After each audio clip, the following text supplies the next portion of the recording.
مصحف فاطمہ اس میں تمام علوم الہی، تمام احادیث، تمام احکامات موجود ہیں، اور سب ائمہ نے شہزادی کے صحیفے سے، جسے صحیفہ فاطمہ کہا جاتا ہے، اس سے استفادہ کیا ہے،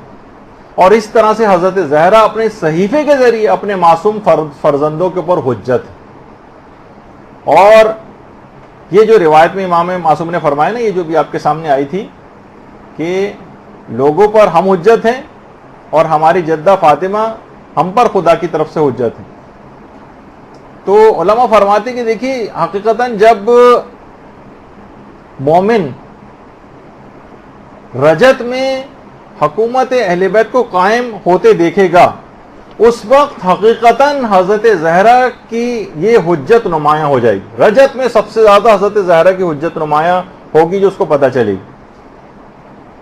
دیکھیے کہا جاتا ہے نا کہ شب قدر میں قرآن نازل ہوا ہے،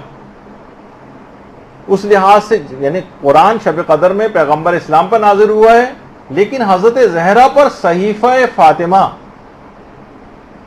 یہ پروردگار نے حضرت زہرا کو الگ سے عطا کیا، جو کہ مصحف فاطمہ یہ ائمہ پر حجت ظاہر کرتا ہے شہزادی کی۔ اور دیکھیے پیغمبر اسلام کے بعد جب جبریل امین لے کر نازل ہوتے تھے آیات اور احکامات اور اسرار و رموز کی، جو پیغمبر اس کے بعد تعلیم دیتے تھے، تو امیر المومنین اس کی کتابت کیا کرتے تھے، لکھتے تھے اس کو۔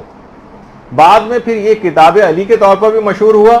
اور مصحف فاطمہ کے نام سے بھی مشہور ہوا۔ ہو سکتا ہے کہ یہ دونوں ایک ہی ہوں،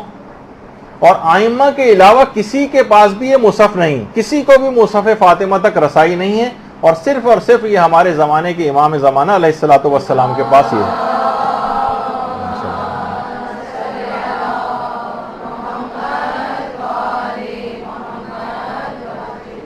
زمانے رجت میں جب حکومت امام کی عالمی حکومت قائم ہو جائے گی،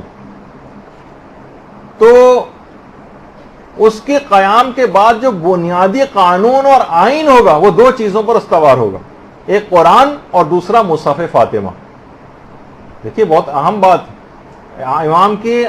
عالمی اسلامی حکومت کے قانون کے بعد جو آئین ہوگا وہ دو چیزوں پر مشتمل ہوگا، قرآن اور مصحف فاطمہ۔ شب قدر میں دیکھیے قرآن نازل ہوا، ہمیں یہ بھی پیغام لینا ہے کہ ہمیں پورے سال قرآن کی تلاوت کرنی ہے، سیکھنا ہے اور اس پر عمل کرنا ہے۔ اسی طرح سے ائمہ کے جو یہ فرامین، دیکھیے صحیفہ فاطمہ، ائمہ نے جتنے بھی احادیث بیان فرمائی یقیناً یہ سب صحیفہ فاطمہ میں موجود ہیں، ان کے جتنے بھی احکامات ہیں سب صحیفہ فاطمہ میں جو ائمہ نے ان سے حاصل کیا، اس کے بعد اپنی احادیث کے اندر بیان کیا۔